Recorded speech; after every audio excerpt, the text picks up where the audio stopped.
అన్నీ చేశాను, అన్ని సంక్షేమ పథకాలు ఇచ్చాను, కొన్ని లక్షల మంది కూడా బటన్ నొక్కి సాయం చేశాను, అసలు నేనేం తప్పు చేసినా నాకే అర్థం కావట్లేదు, ఇలాంటి ఫలితాలని అసలు ఊహించుకోలేదు, ఏం జరిగిందో అర్థం కావట్లేదు. నువ్వు చేసిందే తప్పు కదా. నువ్వు ప్రజాస్వామ్యబద్ధంగా ఎన్నికయ్యావు. 2019 ఎన్నికల్లో నువ్వు ఎట్లా వచ్చావు అధికారంలోకి? రాజ్యాంగబద్ధంగా ప్రజాస్వామ్యం ఉంది కాబట్టి దేశంలో ఆ ప్రజాస్వామ్యానికి అనుకూలంగా నువ్వు అధికారంలోకి వచ్చావు. నువ్వు అధికారంలోకి వచ్చినాక ప్రజాస్వామ్యాన్ని నువ్వు ఖాతరు చేయాలి, రాజ్యాంగాన్ని ఖాతరు చేయవు, వ్యవస్థలంతా నీ చేతుల్లో పెట్టుకుని అందరినీ బెదిరిస్తానంటావు. పైగా నువ్వు ఎవరు నాకు అడ్డు రాకూడదు అంటావు, ఎవడు నా ఇంటికి రాకూడదు అంటావు, ఆఫీస్కి నేను రానంటావు. తర్వాత అసెంబ్లీలో కూడా ఎవరిని ఖాతరు చేయవు, ఎవరి అభిప్రాయాలు తీసుకోవు, కనీసం ఒక ఆల్ పార్టీ మీటింగ్ పెట్టావు, కనీసం ఒక ప్రెస్ మీట్ పెట్టావు. కాబట్టి ఏమంటే ఏకపక్ష నియంతృత్వ పద్ధతుల్లో ఆయన ముందుకు పోయాడు.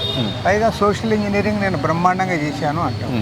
నువ్వు సోషల్ ఇంజనీరింగ్ చేసిందేమి? నీ చుట్టూ కూడా 4-5 రెడ్లను పెట్టుకొని వాళ్ళకి అధికారాలు ఇచ్చి వాళ్ళకి ఆదాయాలు వచ్చేటట్టు చేసి నీవు గవర్నమెంట్ అంతా నడిపి ఒక కాకస్ ముఠాగా ఏర్పడి మీరు నడిపి నేను అందరికీ అధికారాలు ఇచ్చాంటే అందరికీ అధికారాలు ఇచ్చాము. నామినేటెడ్ పదవులు, పనికి అధికారాలు లేని పదవులు వాళ్ళకి ఇచ్చాము. తర్వాత రాజ్యాంగబద్ధంగా సంక్రమించిన అధికారాలు ఎవరికైతే ఉన్నాయో వాళ్ళకున్న అధికారాలను కూడా నువ్వు కాలరాశావు. ఉదాహరణకి సర్పంచులు ఉన్నారు, వాళ్ళు కూడా నీ మాదిరి ఎలెక్ట్ అయ్యారు, కానీ సర్పంచులకి ఉన్న హక్కులను అంతా కూడా నువ్వు కాలరాశావు. వాళ్ళకున్న నిధులన్నీ కూడా నీవే ఉపయోగించుకున్నావు.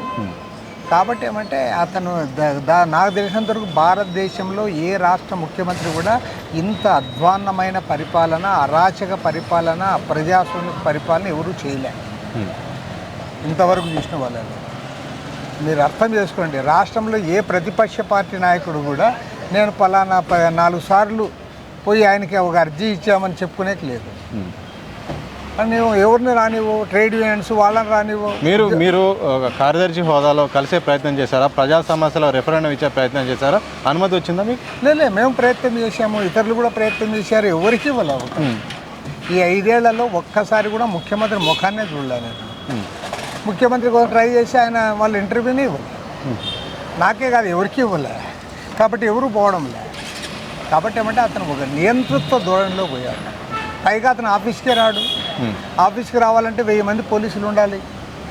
1000 మంది పోలీసులు కాపలా కాసి కానీ ఆఫీస్కి రాని పరిస్థితి. వాడు ఇలాంటి వాడు ప్రజాస్వామ్యంలో అవసరమా అని చెప్పి ప్రజలు ఆలోచించారు.